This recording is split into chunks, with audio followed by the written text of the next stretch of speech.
What is up, everybody? It's your boy Duty back again with another video, and this time we are taking a look at our boy DSP's daily wrap after his pathetic Oblivion playthrough, where our boy Phil did not hit his mandatory tithe, aka tip goal, and you could tell it bugged him a bit.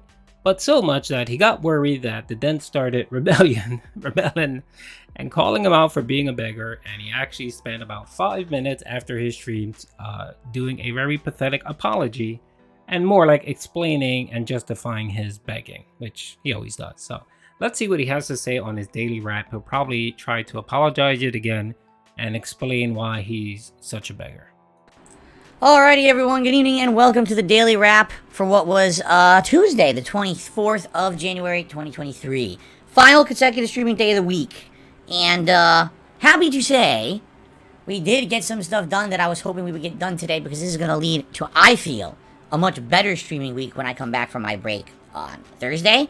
Let's just jump right into it. So on today's Level 1 podcast, particularly I didn't have much specific stuff to talk about. So instead, we basically just kind of covered the basics when it came to some things going on, schedule updates and the like, and then we jumped into Q&A, which we did a long segment of Q&A, which was very fun. I like doing Q&A with you guys when we get a chance to do it, so it was kind of a good, almost hour of interaction with you guys back to back to back, which was really nice. It's funny, why not just start the gameplay earlier? Why? Because you were worried you weren't going to get enough tips during your playthrough, and that's the reason why you decided to extend your Q&A for over an hour, Phil. You do Q&A every single day. People ask you the same questions every day. Why would you do 1 hour of Q&A? And I thought you're going to be doing Ask the Pimp or Ask the King in a few days. Why? I just don't get it. Why not just go into the gameplay, do an abbreviated podcast, and just move on? Okay? Then we started up with Signalis. And the good news is, we beat it by the skin of our teeth, because I basically stayed a little extra to make sure that we beat it. And I didn't know if we were going to, but we got it done. My playthrough clocked in at just over 11 hours, and I pretty much did everything in the playthrough. Although it's funny, when I beat it, people were like, oh, you got the bad ending. And I'm like, the bad ending? I mean, I did everything in the game. It didn't seem like there was anything optional you could have done. Sometimes with these survival horror games, they add hidden objectives, like, for example, oh, beat it more quickly, or kill less enemies. And it's like, well, I actively did not try to kill enemies. I tried to avoid them whenever I could without killing them. I purposefully, did my best to solve puzzles without getting stuck. I didn't really get stuck on any puzzles. At the same time, I took my time to read lore. And yes, there was some times that I was kind of going in circles because the game wasn't absolutely clear on where to go in a lot of times. So, I kind of shrug and I'm like, maybe if this is a second or third run, I could have done much better. But being that it was a first time run, especially that part of the game that took her map away, that really confused me. I don't know how I was supposed to do better, honestly, for a first run. That being said, the ending of the game was alright. It was passable. It wasn't terrible. I actually understood the plot by the end of the game, which is good. A lot of survival horror games, you get to the end, you're shaking your head like, I don't know what just happened. And the game just leaves it open. This game, you kind of get the gist of what happened by the end of the game. It's not as open to interpretation, which is a good thing in my opinion. Overall, I don't hate Signalis and I don't love it. It's definitely a love letter and an homage to classic survival horror stuff, with its gameplay elements very similar to classic Resident Evils, as well as Silent Hill. Does it hold up as a modern game? If you're like a super fan of old school survival horror, you'll probably like it. But as like modern gameplay standards, there's so much backtracking, there's so much annoyance with that map that gets removed, and some of the puzzles are very cryptic to the point where, like, you just don't know what to do. For example, I'll give you one example. I'm at the end of the game. You need 6 items to open a door. Okay? I have 5 of them. Where the hell is the 6th one? What the heck? I've gone to every room.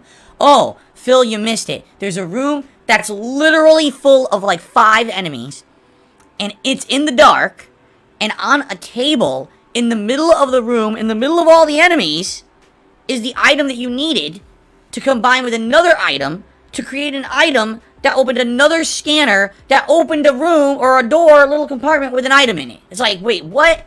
I was supposed to know that in a dark room with 100 enemies, In the middle on a table, there was a tiny, almost invisible item that I needed to complete another puzzle and another puzzle to lead me to the item I need to beat the game. Like, what? And that's really where I think the game fails. Because it failed because it didn't garner enough tips, and it failed because it was too hard for Phil, and it wasn't one of his normal walking simulators. That's essentially why he's trying to pan the video game now. Mind you, before the first couple playthroughs, he was like, oh, this is great. I love it. I don't know why other people don't love it. And of course, he was trying to hype it up to hopefully get more people to come view it and give him tips. At least with classic Resident Evil stuff, well, you know, you could pretty much figure out exactly what rooms to go to or whatever. Like, for example, I just played Resident Evil 1 Remake, right? And even though it didn't mark off the exact rooms of where keys would be used and everything, it still kind of clearly said, hey, here's a door. You need to come back to it later. There's an item in the room you didn't pick up. You got to go back to it later. This game doesn't do that. This game is just, like, so cryptic that you need to know stuff or kind of really flub around to figure it out, and that's annoying to me. So I didn't love it. I thought that there's definitely room for improvement, but I'm glad I played it. It was something unique and different. A lot of people didn't like it. Today, people did actually show up to the stream and support it, and I was appreciative of that, because previously, some of these streams were some of the slower streams I had ever done. I was happy that people did support the final stream, so thank you for that. Okay. Yes, after you went on your begging Palooza tour, where you essentially kept nagging people to beg you. And yeah, that's why I published that video where you actually apologized, because the dents actually called you on your crap and said, you know, you're reverting back to your old ways, which it's not a reverting. It is who he is. The mask just fell off. Okay. Also, tonight on the late stream, it was Oblivion. We had fun doing more questing. You know, we were in the town of, oh crap. It starts with an L. I can't even remember the name of the town. But we did Fighters Guild stuff, Thieves Guild stuff. We did multiple dungeons. And not Thieves Guild stuff, excuse me. Fighter Guild stuff and Mage Guild stuff. And we did multiple dungeons. We ended up going to other towns, a new town, Bruma, I think it was called, which is a town that's very similar to, like, Skyrim because it's full of, like, ice and snow and stuff like that. We fought ghosts. We found invisible people. You know, it was pretty epic, the stuff that we did tonight. A good variety of side content stuff again. And we did another Oblivion gate, too. So it was a good combination of stuff. Now, it was pretty supported as well. Like, pretty well supported, I would say, when it comes to, you know, Super Chats. Super Chats have actually been doing really good on the late streams recently, which is very nice. I do want to make a public apology. I actually publicly apologized to my stream audience tonight when I adjourned, but I want to do it to you guys as well, the on-demand audience. I'm absolutely aware that this week I started getting pushy again with contributions. Alright? There's a good reason for that. Allow me to explain in a nutshell, very briefly, what's... Again, the apology with the explanation for why he begged and justification for why he did it. When you apologize, you basically just say, Phil, this is something, one-on-one apology one-on-one that you would learn, you know, if your parents, you know, kind of, you know, gave you some common sense.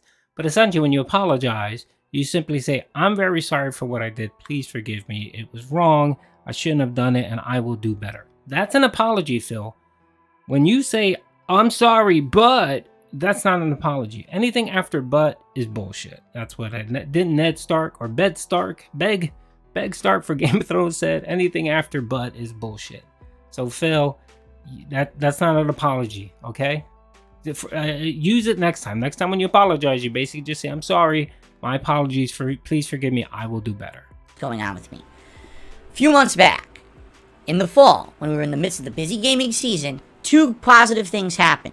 The first thing was, basically I got gifted a ton of memberships to the channel, which was so many extra memberships that it ended up being a significant amount of extra income for me. And that extra income cushioned me for several months, so I didn't really feel the strain, you know what I mean? Like, I didn't feel the pull, the financial problems like I had been having all year. I didn't really feel that for a few months there because of that extra income that I had from those memberships. And in addition to that, things were going well with all the new releases and everything. If you take a look at those playthroughs that I was doing, you know, Sonic Frontiers, God of War, Pokemon, among others, you know, they were all doing really well.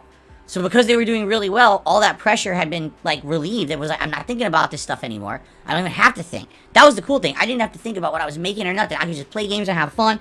And it was a really cool 2-3 months there, right? That I changed my attitude. Here's what happened. Number one, that extra money has run out at this point. You know, it's been several months now, and it only lasts a certain amount of time. So it's kind of run out. And on top of that, this particular week, things absolutely slowed down.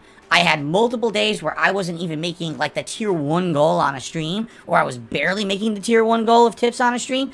And when that adds up, you know, the reason I have $150 tips goals per stream is because when I moved from Twitch to YouTube, I lost a ton of consistent income. Subs and cheers. I used to get a ton of subs a month and a ton of cheers a month. And I lost all of that when I made that move. I've been doing my best in the last almost 2 years now to build it up. And I have, by the way, we have built it up. There is more consistency in that support. But we're still not back. Almost 2 years later, we're still not back to those levels of support. Remember, there's... We are not back to those levels as well. What are you talking about, we, Phil? Your money problems, Phil, are your money problems. That's the one thing you fail to comprehend, and that's the reason why you have detractors and people call you out for your begging and stuff like that, is because the mistakes you made through these years, which are many, especially your financial mistakes and you wasting money and blowing money, which you still do. And I talked about it in my last video where, you know, you got a little extra income in November, and what did you do? You went and spent it. You went and spent it on crap that you really did not need. You didn't need another controller. You didn't need a second monitor on top of your first monitor.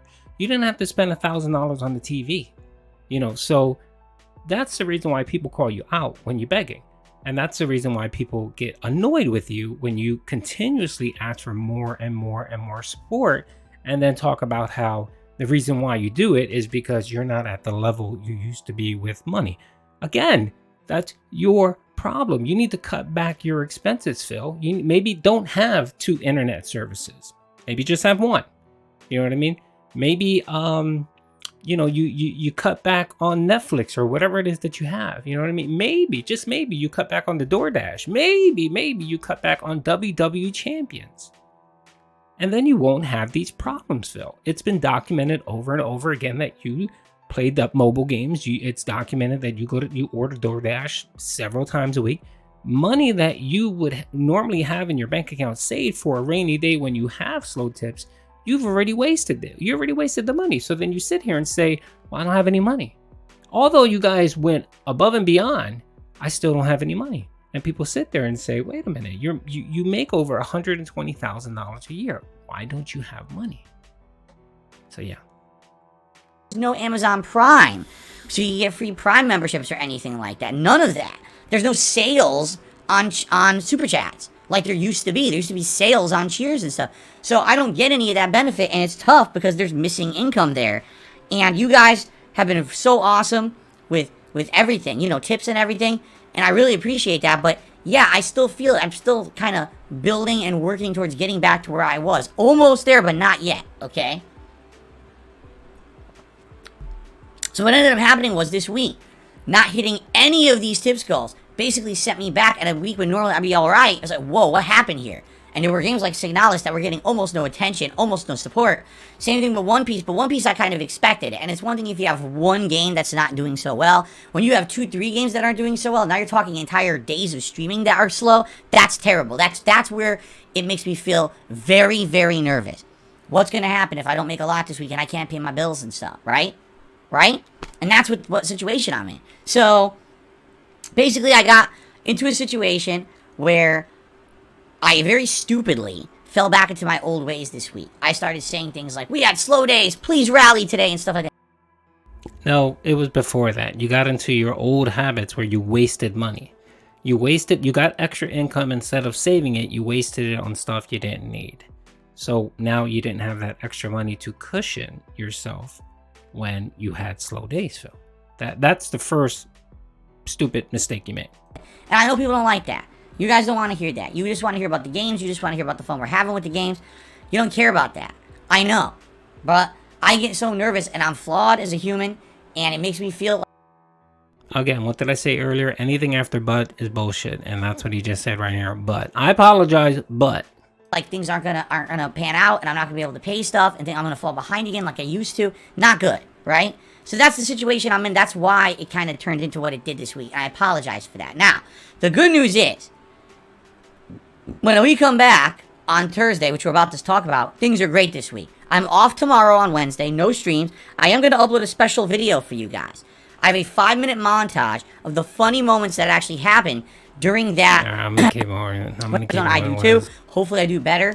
And yes, support. And it'll be not a concern. It won't be anything I have to talk about that I'm so nervous about stuff. I just ignore it and just get back to enjoying games again, which is what I was doing for the last 2-3 months. And I really feel like I lost my way this week because of that. And I'm sorry for that. Okay? I'm going to do my best. I'm only human. I hope to not fall back into my ways, but I might. And I hope you will forgive me if I do. Call me out if I do. I want to be called out on it if I'm doing it. Okay, Phil, I got you. I'll definitely make sure to call you out on your consistent and non-stop begging. Anyway, I hope you guys enjoyed the video. Peace out.